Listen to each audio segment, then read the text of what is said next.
Hello, welcome back to another video. So guys, this is going to be part 2 of the series 25 things about law school that someone should have told you but they didn't, or you just didn't know.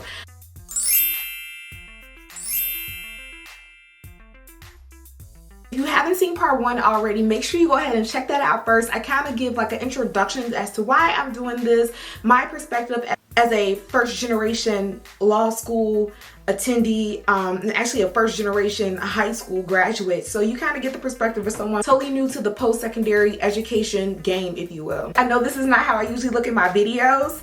I had very little get ready energy today, and I just wanted to just jump in and start recording. So I have my coffee here and we are going to just pick up where we left off, and I think that is thing number 4. So thing number 4, books.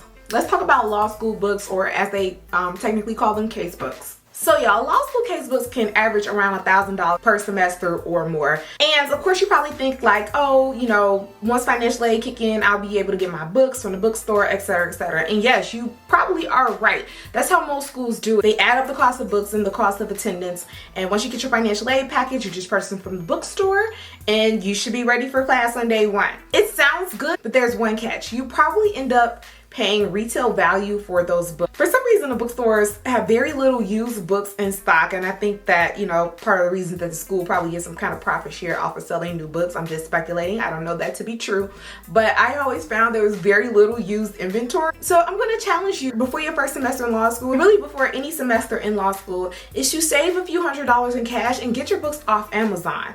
I have saved hundreds of dollars that way. You would get the money that you saved once financial aid trickles through. Amazon has a wide array of books at a cheaper cost, and you can buy them used from other sellers. And a lot of people are kind of like, oh, I don't want any used, you know, law books. Why not? Why not? You don't know why they're used. They may just be listed as used because the plastic has been taken off of them, but the person may have dropped a class and never wrote or highlighted in them. I always purchase used but like new case books, and I've never had a problem with them. They weren't studied to death. They had very little markings in them. I saved hundreds of dollars every semester this. So that's like a law school life hack on books. But however you decide to purchase your law books, now that you've purchased them, write in them, highlight them, do what you need to do. Guys, this is not the time to kind of just be, you know, preserving books for a high resale value. It's really not going to make that much of a difference. The book market is kind of already set.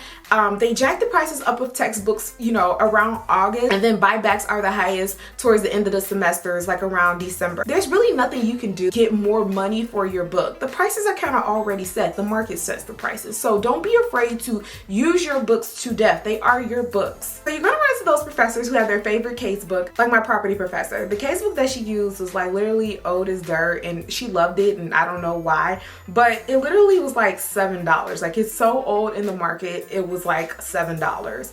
And of course the bookstore had newer versions for hundreds of dollars, but I found this book on Amazon for $7. $7 isn't worth any resale value to me. Like, I'm not going to resell it for $7 and then pay for shipping to ship it to the new buyer. So you're going to come across instances like that where you can keep those books for decoration. These book life hacks have saved me thousands of dollars over the course of my law school career. I would buy the books at an all-time low and then sell them when the market was high. So trust me, when you're penny pitching through financial aid, you're going to be glad that you saved your hundreds of dollars on the back end. If you want, you can save the couple of $100s that you get back from selling your books at the end of every semester. Throw that cash into what I like to call a bar prep war chest. This is going to segue into tip number 5, which is make sure you keep a bar prep war chest. This is one of those pieces of advice that I didn't have. And so if I had the opportunity to tell any law student coming after me, I want them to take note of this. Start a bar prep war chest. Taking the bar costs money. Like, the bar exam is expensive, and then on top of that, you have to get cleared to take the bar exam. I hear a lot of schools are doing better about having these candid conversations about character and fitness and what to expect. I just want to tell you guys, at least from my experience, I went to law school in another state than the state that I previously lived in. I lived in Chicago all my life, and then I moved to Atlanta to go to law school. The bar wants everything. like everything. Like they want your every transcript of every school you've gone to. They want to know every place you lived, every job, every record, every this, every that, every court case you ever had. Good old Crook County, Illinois loves to charge an arm and a leg for that stuff. Getting records from my home county is very expensive. That stuff adds up. You can turn around and it could be $300-400 just to gather the information that you need to submit to the bar. In addition to that, if you have any outstanding bills, I can't speak for all states, but I will speak for Georgia. When you sit for the Georgia bar exam, their character and fitness process looks, if you have any outstanding debt, it needs to either be settled or you will have had to have been making at least 12 one-time monthly payments on the debt. You're already penny pension in law school, and now all of a sudden, 2L year, you have to start making payments on any debts that you've had. Loans have to be in good standing. Make sure that they're properly deferred or whatever. If you got private loans, you have to have been making good payments on that.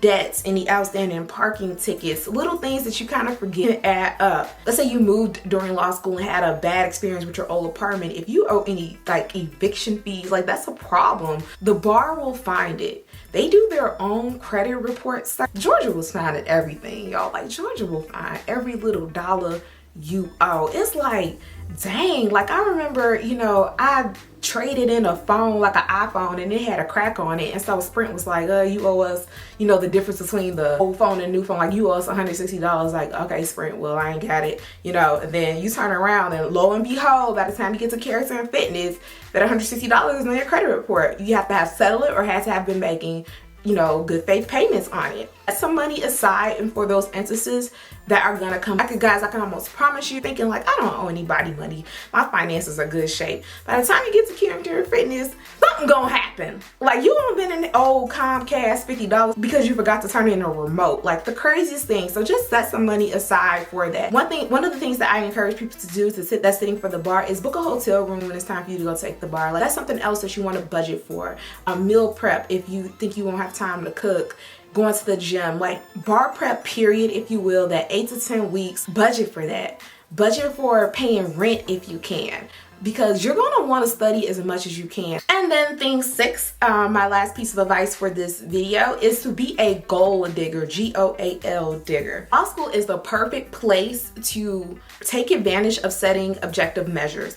Like if you're not a goal setting person, if you don't write it down, now's the time to start. I want to encourage you and challenge you to set short-term goals for each semester while you're in law school, and then long-term goals for your law school career. So here's some examples of some short-term goals that I set for myself and that I encourage you to copy. Make each and every class, like attend each and every class. When you get your syllabus, you know, you're going to see that your professor wrote in there, the ABA allows you, you know, 5 absences or 3 absences, depending on how many times a week the class meets. That's not a get out of jail free card. That's a pull in case of emergency card. Always make class. Make each and every class. Trust me, like you just want to get into the habit of discipline, and you want to know what's going on. You want to hear your professor talk about that lesson. They have planned for that 90-minute or 2-hour less lecture, and you want to be there. Like that's a lot of information. And then if you can't make class, the last thing you want to do is skip class with your buddies in class, because if y'all do all of that, who's gonna take notes? Who you gonna get notes from if you skipping class with the people that you talk to in the class? So don't do that. And then if you have to miss class, always communicate with your professor. Let them know what's going on, usually in advance. And they might let you know what they talked about, or they might invite you to stop by office hours so that they can review what happened. Always make sure that you have someone that's a good note taker that you can get notes from.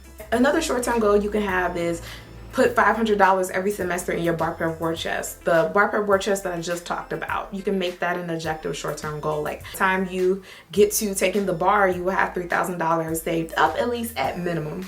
A class rank is a good, and that's something of course only you are going to know where you rank in class. But that is an excellent goal to have, is to, you know, be internally competitive. If you watch my video about the myths of law school, is that law school has to be extremely competitive. That's so not true, but it's okay to be internally competitive or competitive with yourself, or, you know, academically competitive with your classmates, but not necessarily showing that, but just internally like, yeah, I want to make sure I'm in the top 10%. Nothing wrong with that. Other goals you can have, like I'm not going to use my computer during class.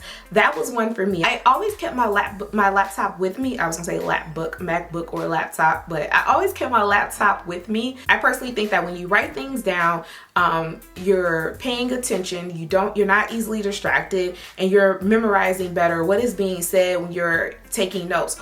Also, that forces me to review the information a third time. I have to take my notes and then translate them to my outline that I am typing up for quick study come finals time. If you guys have seen my first video, you know that my first commandment of law school is read for class every night. So that's the first time that you're seeing the information. The second time you're reviewing it in class. And then the third time, if you take those handwritten notes and make your outlines for them, you're forced for a third review. So worst case scenario, by the time you get to finals, you will have at least seen and reviewed this information 3 times. But in addition to that, you definitely want to study for finals. And then of course, while we're on the subject of electronics in class, putting your phone up while you're in class or saying I'm not going to touch my phone until class is out, again to minimize on the distractions and stuff, is something else that I challenge you guys to do. So guys, full transparency moment. My 1L year, I was sitting in class and I had my laptop open. This is before I made that rule. And so I used to have my laptop open, just ready to look up anything or take notes or whatever. It was really my 1L writing teacher. He would kind of preach that, like, put your electronics up and just do pen and paper. Like, I promise you, you'll remember. Studies show that you'll remember and it'll be better for you. So I really took her advice on that eventually, as the semester progressed. But 1L year at the, during the first couple of weeks of class, I would have my laptop open.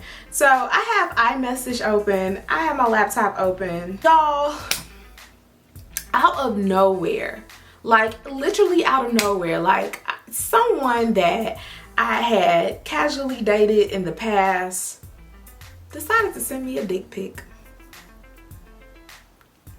Because, that's what men do. For some reason, they can't seem to get through their head that, women aren't interested in that. But it's like 10 o'clock in the morning. I haven't heard from this person in months. I've been like off the grid, like just doing my thing academically. And I guess that was their way of saying, hey, big head. He just sends me a dick pic at like 10 in the morning. And y'all, I was sitting in the front of the class and all of a sudden, like, I look up on my screen and it's just there. The whole back row saw it. You don't want that happening to you.